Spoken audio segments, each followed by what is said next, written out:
Hi, everyone. Brian Fritton here with Havoc Shield again. We're taking some time to introduce the astonishing members of our new advisory board. We've been very, very serious about ensuring our products are designed with and by the best in the business. By those who have been in the job of defending companies, small and large. And for that reason, we assembled a group of professionals that we trust to help us build that best cybersecurity program we absolutely can for the millions of startups and small businesses out there in need of help. The reality of cyber threats today is that small companies are attacked just as often as large ones, but they don't often have the time or resources to defend themselves or benefit from the competitive advantages, honestly, of a solid security stance. So the advisory board we put together is designed to bring those resources to our customers through our company. So you'll be hearing more from our members throughout the year, but today I have the pleasure of introducing advisory board member John Higginson. John and I linked up early in my Techstars days when we put Havoc Shield through Techstars, but he has been in some incredible, inspiring jobs before which I, as a CTO in my past, watched very closely, and I think consumed every YouTube video that I could find him speaking on. I've got some John Higginson search terms on YouTube that I'm pretty well subscribed to, so that I could download his knowledge. I'm so happy that he has joined us here today. He's also our lead seed investor, Hyde Park Angels deal lead. So he works very hard to steward our relationship with the investor community. But I'm so happy that he's made the decision to join us. I've always appreciated John's candor and attitude towards the challenges that we have in front of us and the opportunities that we have in front of us too, and his excitement for all things Chicago life. So, John, welcome. Thank you, Brian. It's great to be here. It's good to talk to you. Good to talk to you as well. So why don't we start out? I've had the benefit of watching your career for a while, but for the folks listening, can you tell us a little bit about your past experience? What drove you, to move through your professional journey? Sure. Yeah. So, I tell people, I'm a longtime geek. Like I've been interested in computers and in coding for, God, since I was 12 years old. And, I grew up in the 80s. So I grew up kind of at the dawn of the personal computer revolution. I changed my bio. About 10 years ago, I made a decision to uncorporate my LinkedIn bio. And so now the first line of it is, it all started with a Commodore 64, which is, really how it began for me. But and then, professionally, since I got out of college, I've been working in technology. First as an engineer, and then as a engineering leader, and ultimately as a CTO. And I've been really fortunate to have spent my entire career here in Chicago. I've certainly had opportunities to go to other cities, but I've just always loved the tech community here in Chicago. I've always found a tremendous energy and a tremendous creativity here in Chicago, and I've been fortunate enough to stay. And that career has taken me. I started Applied Systems when it was a startup, Mm-hmm. and through the scaling of that business and ultimately selling that through private equity. And that was my first CTO job. And from there, FTD, Wheels, Innova, Groupon, and currently I'm the CTO of Chief, which is a culmination of something that's really important to me. I've long been invested in helping bring more women into technology, and Chief's whole mission is basically bringing more women into leadership in business, period. So, my career has taken me to a lot of different kinds of industries and different products, but a lot of it has actually revolved around servicing small businesses. Applied Systems was all about insurance agents. In fact, it was founded by an agent who was, like a 4 or 5 person agency, and small businesses were our bread and butter. At FTD, florists are like classic Americana, small businesses. And through Innova, we did business lending and doing that as well. And Groupon, obviously, all of our merchants for the most part were small businesses. And so, while certainly as a CTO, I have a perspective on security from a large company perspective. I've also gotten to see very close up what security and compliance looks like for small businesses. And it's a very different equation for them because they don't have the resources. And yet, from a legal and from an industry standpoint, they're held to all the same standards. Hmm. And that becomes a very challenging environment for that. But yeah, it's been fun. And it's been great to have been part of the Chicago tech community, to meet you through Techstars and through HPA, and see the growth of Havoc Shield.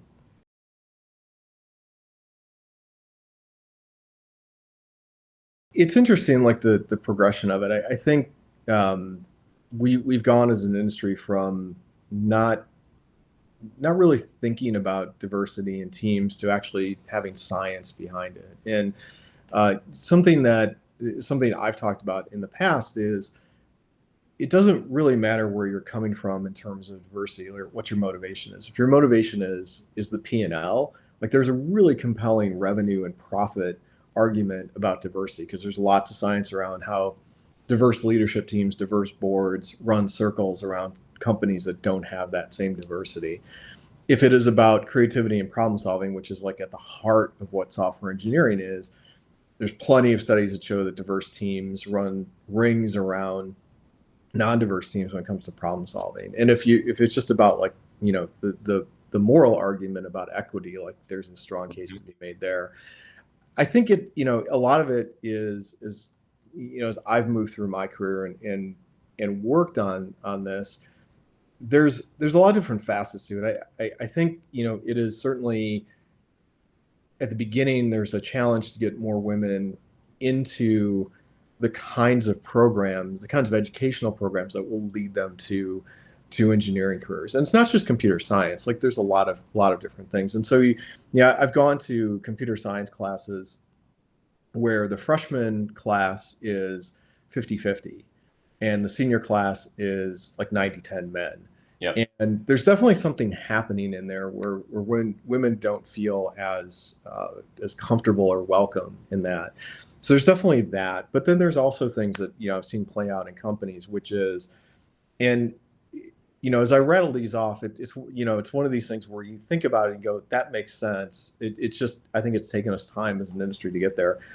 One is, women tend to have, more often than men, tend to have different career trajectories. So childcare in particular still mostly falls on women. So women will not have that, like, smooth linear progression of their career, where they might have interruptions. In fact, when I was at Innova, we hired somebody who had spent a decade doing embedded systems programming, and then took 4 or 5 years off for her child, Hmm. and then went back into the job market.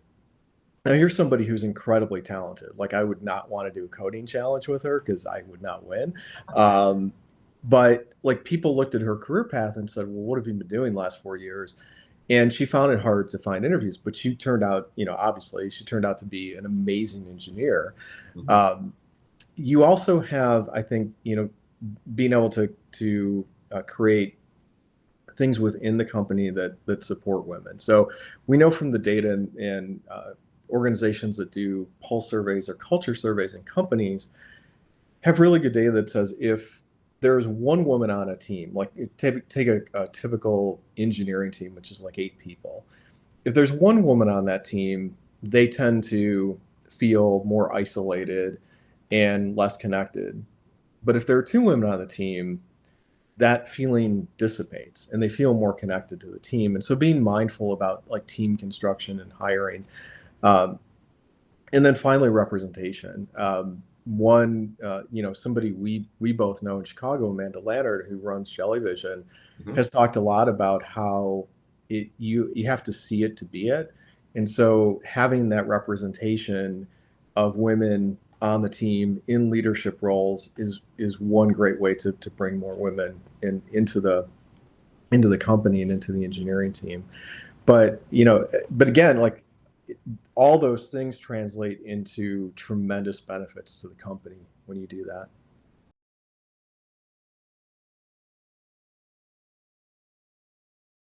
It's changed a lot. It's changed a lot even in the last 10 years. And I think, first of all, just to create a backdrop for it, it is it is getting more and more challenging to secure your company. And that's because, one of the benefits of everyone being connected is we have access to all these resources, right? Think about, what has come with the internet and the web and all, and all the things that layered on top of that with um, additional technologies. That interconnectedness has tremendous value, but it's also made us vulnerable. And it means threats can come from a lot of different places. Like, I've been around long enough to remember when the only risk of a virus is if somebody gave you a floppy disk that had a virus on it. Otherwise, you were fine because you weren't connected to anything else. And now that isn't the case. You have to worry about um, these threats coming from anywhere.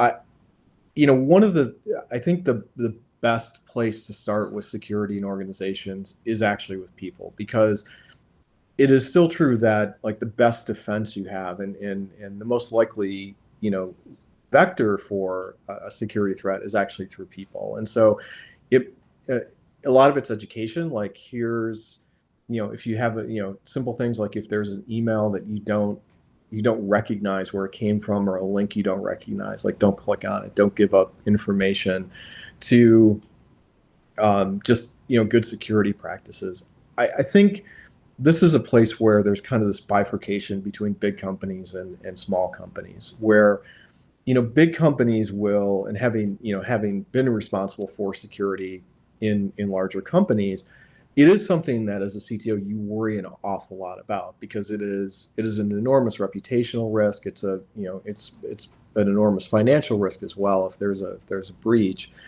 But big companies have the ability to, like, hire people. You can have, and I've at companies I've had information security teams that have been, like, 5 and 10 people big.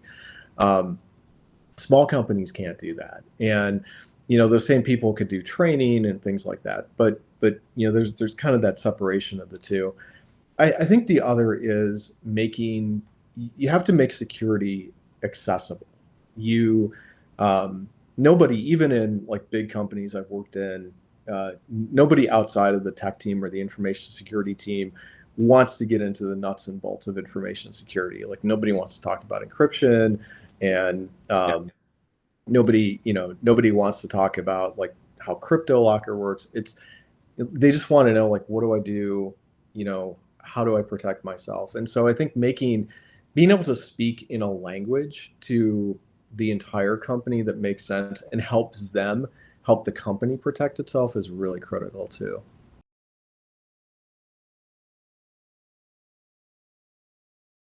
I think my current favorite is Knucklehead's boxing gym. So about a year and a half ago, I took up boxing. As I point out, it's bags, not people. So it's inanimate objects, but it's a fantastic workout. But I really love the community that's kind of grown up around the boxing gym. It's all people that live here in this area in Chicago, and and the trainers are all, they're really good, but they're also really funny, and it's just, it's a good workout. It's a good time. And it's funny because even though I know there are at least some other tech folks there, I've somehow been anointed the de facto help desk for the Uh-huh. gym. So You're you know, that client. yeah, exactly. Like, the iPad wasn't working last Saturday, so I fixed that for them. Um, it's interesting how they think about it, because they have a tablet, an iPad they use for sign in for classes. They use MindBody as their reservation system, and then they have a computer, and they have Wi-Fi there. Um, and it's interesting, like, these are, the owners of the gym, and the trainers are, they've been around, and the owners have had other businesses as well. And even with them, though, I've sat down and talked a little bit about, like, passwords and Wi-Fi security and things like that. And I think it's not that they don't want to do it. Like, they welcomed it. It's that they don't know. I think there's two things that work in a small business. One is you want to trust that the vendors you're buying from, whether that's your wireless router or the computer or something, that they've thought of that for you, and that's often not the case, sadly, or that you don't know where to start. And so that comes down to like just here's here's why you'd want to make these changes on your wireless network. Here's why you'd want to change the default password. Here's why you'd want to protect the admin page, and let me do it for you. Like that, I think that's an important part of it. Yeah, it's not like while they're interested in my mini tech lessons, like they don't want to be tech people. Like they just want some help and do that. Um, and you think about that as a boxing gym, you're like, well, what are their risks? But they have a lot of client data. They have a lot of information on their pricing and marketing and even just the client data, like the reputational risk of like that being breached and published is would be serious. Like that would be a problem for them in keeping clients and getting new ones. And so it's while you can look at it and say, well, they're probably not a target for people who go after banks, they're still a target, and there's still a lot of risk if there is a breach for them. You know, these tools are so widely available, and there's and people get bored and do it. There's also this thing where like small businesses, if somebody gets angry at them, like one of the ways people take out that anger is like they go try to hack them. They go try to steal this data or change their website or do something else. And so and that's something even 10 years ago businesses didn't have to think about or worry about. But yeah, the kind of the underbelly of all these tools out there, and the proliferation of them makes that a much bigger risk.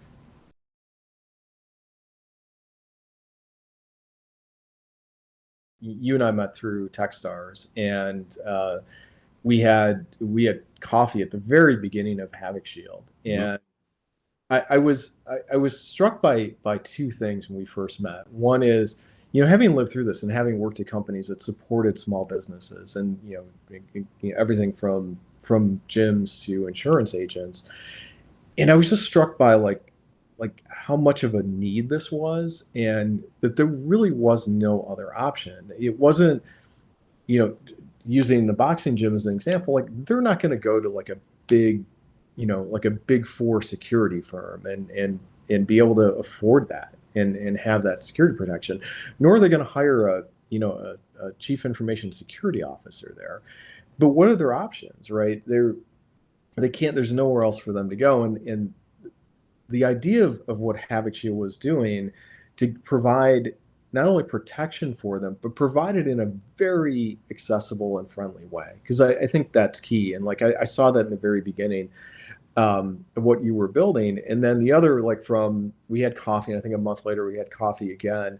And you and I talked about, I think, like five different things that you wanted to do or like different takes on it. And then we came back a month later, you'd done them all. And I'm like, wow.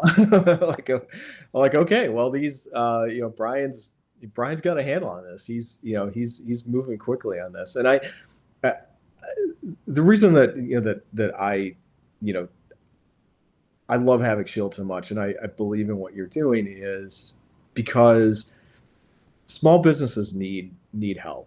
They need it in a way that is affordable to them. They need it in a way that is accessible to them, so that some of the parts of security that really come down to things that they have to do or training that they have to give themselves or the people that work for them, Havoc Shield is providing in a way that it is something that they'd want to do and is easy for them to understand.